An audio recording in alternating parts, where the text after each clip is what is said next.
Israel was divided, and under King Jeroboam, idolatry filled the land. Golden calves stood in Bethel, altars burned with unauthorized fire. The people had turned away. Then, without announcement, a man of God arrived from Judah, dust on his sandals, a simple prophet's robe, eyes burning with conviction. As King Jeroboam stood beside the altar, offering sacrifice, the prophet cried out, not to the king, but to the altar itself. "O altar, altar, this is what the Lord says. A son named Josiah will be born to the house of David. On you he will sacrifice the priests of the high places." At that very moment, the altar split apart. Ashes spilled onto the ground. Jeroboam, furious, stretched out his hand and shouted, "Seize him!" Instantly, his arms shriveled, frozen, powerless. Fear replaced anger.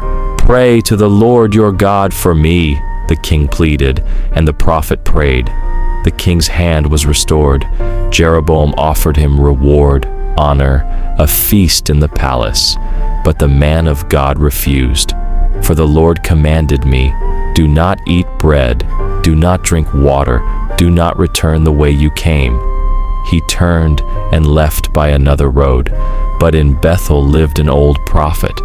When he heard what had happened, he saddled his donkey and pursued the man of God. "I too am a prophet," he said. "An angel spoke to me by the word of the Lord. Bring him back with you." But he was lying. The man of God believed him. He returned. He sat at the table. He ate.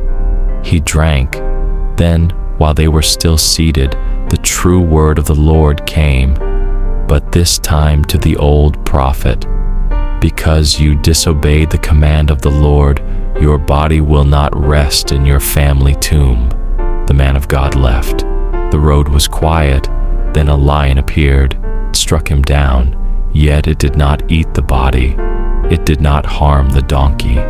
The lion stood there beside the fallen prophet, a sign.